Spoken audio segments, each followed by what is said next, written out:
It's a badly kept secret that law enforcement has surveillance tools to track cell phone activity, pursuing suspects, but we're learning now how much they use those tools. It's been revealed that U.S. Marshals alone have tracked about 6,000 cell phones, and that also raises privacy concerns because the surveillance is picking up information from other nearby phones. It looks like we can't escape being spied on. Crimesider's Graham Cates joins me here.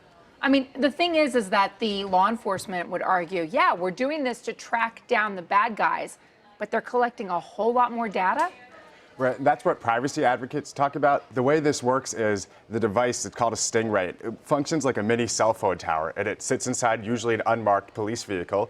And what they're looking for is maybe a specific suspect's cell phone information to collect his phone calls, his emails, his text messages, and where he's moving with his cell phone. But the way a normal cell phone works is it looks for the closest cell phone tower and connects through that. And so the stingray collects all of the cell phones in the area as long as they're making contact with the nearest tower. And then it sends it on to the regular tower, but the police get to collect that information. And technically, they're supposed to delete all of it. But we're really not supposed to find out how they do that because of some contractual things they do with the maker of the stingray. Okay, so I just read recently that a lot of local police departments are using this now, only the deal was when they got it from the feds, listen, if this ever comes up as a question in court, they want to know how did you find your suspect in this house, how did you track him there, that rather than explaining the technology, you have to drop the case. And the law enforcement agencies go, okay, all right, we're in on that. Do they have to get warrants for this? I mean, I never thought I would utter this phrase, but back in the good old days, you had to go and get a court order if you wanted to eavesdrop on someone's phone calls. The answer is basically no. We just found out that the NYPD has used this to track over 1,000 people, again, collecting more than just that 1,000. But they, by policy, don't get a warrant. They get what's called a pen register order, and that means instead of proving the probable cause that goes into a warrant, they just have to show that it's in some way relevant to their overall investigation.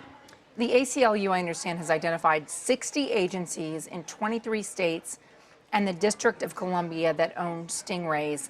The U.S. Marshals were asked, well, how many cases do you use this on? Did they give answers?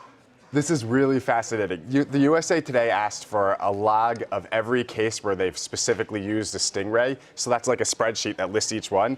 And what they got was a response saying, we're not allowed to give out that information because it's personal about the people who we were looking at. And instead, they got this almost blank spreadsheet. It was 80 pages long, and each one denotes that it was personal information. And they just counted the number of cases, and it's almost 6,000. That the U.S. Marshals are using. What's the real danger here for our privacy? I mean, a lot of people would say, hey, look, I'm a law-abiding citizen. I don't have anything to hide. So if cops can stop crimes by tracking this stuff, so be it. The ACLU and others who argue against it say this is really a Fourth Amendment issue.